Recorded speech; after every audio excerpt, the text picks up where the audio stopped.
Welcome back. Today we are talking about the power of online reviews, social media, and brand advocates. Sarah Weber from SWEB Marketing has tips for businesses on how to handle the level of communication and for consumers on how to be intentional about what they say. As I was saying it, did I say that right? Yeah. It's SWEB? SWEB Marketing. SWEB Marketing. Okay. Yeah. I was so worried I was going to say that wrong. No, you're good. So really, I mean, we see this so much. Businesses are turning to social media to use it kind of as their advertising tool, but there are dangerous waters there too. Yes. It's, businesses are doing well in a lot of ways. I think platforms are making it challenging for them to get the reach that they used to be getting, which is a conversation we have with a lot of our clients. But I think the biggest thing people are seeing is the feedback loop, right? Marketing used to be one-way communication, billboard, radio, print ad, and you'd just be talking to people, you'd be selling. And now with social, it's two-way dialogue. And I think a lot of businesses forget that component and they're too worried about what they're gonna say and not just like having a conversation. Well, and let's talk about the positives and negatives of that. So there are certainly some positives because engaging can make you seem like a place that you want to shop at. Yes. I think the biggest thing is especially with the new generation, they want to work with businesses that they feel have the same brand ethos and overall inclination to support the same causes as them. And so when people are vocal about that, that can lend to a lot of positive things. It can also lead to a lot of negative. And I think we're really seeing that these days. Well, and as you mentioned, in a commercial, you get to choose what your messaging looks like. As soon as customers start posing a lot of questions publicly, you may be forced to answer, and it may not be the answer that they're looking for. Right, and silence can be deafening too, right? If a business doesn't check in and say, hey, this is our point of view, that's a void as well. And we're seeing it nationally and we're seeing it locally. There was a local business that, just as of the last couple of days has been talking about some pretty tough things and pointing fingers at customers. And that's going to create a lot of narrative, but is that the narrative you want? So, and let's talk about that. When you have something that happens that's negative, becomes public as a business owner, I guess everything is dependent on the situation, but what is the right approach in something like that? Yeah, so I think the biggest thing that businesses are missing is that customers are just people and they don't know your space as well as you do. Until I started working with restaurant clients, I had no idea some of the nuances of food costs and supply chain and ordering and how that impacts how they can serve their customers.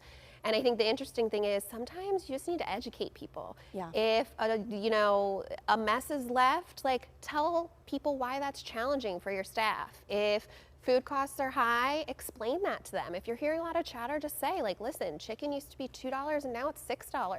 It's so funny you bring that up too, because I remember when chicken wing prices went up. The surge. Yes, the local business in our neighborhood posted something and it was really straightforward and said, I hope that you understand this is why we have to do this. Yes. And I think, returning customers were still willing to patronize the restaurant because we understood. Yeah, I think there's two things. One, businesses need to just educate more and come from a positive place that people just don't understand sometimes. And two, they need to be able to create a safe space where they ask their customers for feedback in a positive way. Yeah. I think that's something small businesses and local businesses can do more, is just ask the customers that are happy to leave a review.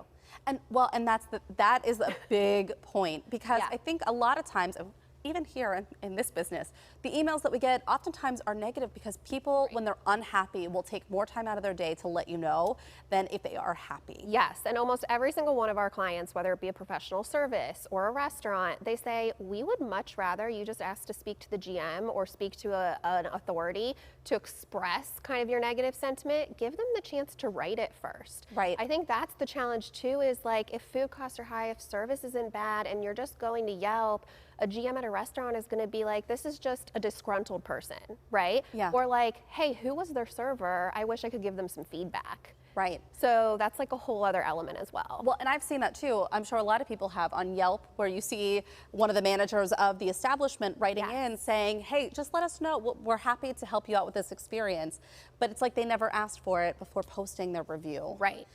And so how should you handle a bad review? I think, not many people are educated in how to take place on social media and how to take ownership of your pages? Yeah, it's tough, and I think it depends on the restaurant. I think like the industry best practice is to try to take it offline. Like, hey, we're so sorry this happened. We'd love to, for you to shoot us a private message, or here's a number that you can call. I think that's the safest way. Otherwise, I think it's an opportunity for restaurants to just address it. They can say like, hey, we're so sorry you had that experience. It's something we already chatted with our server about, or if it's a law firm, we already chatted with the front desk about. Like, it will be handled, and we appreciate hearing that. And truly, if you want to occupy these spaces on social media, this is where having somebody come in and actually help you with that space, Yes, it can be helpful. Yes. Sarah, thank you so much. We really appreciate you coming on and lending your expertise.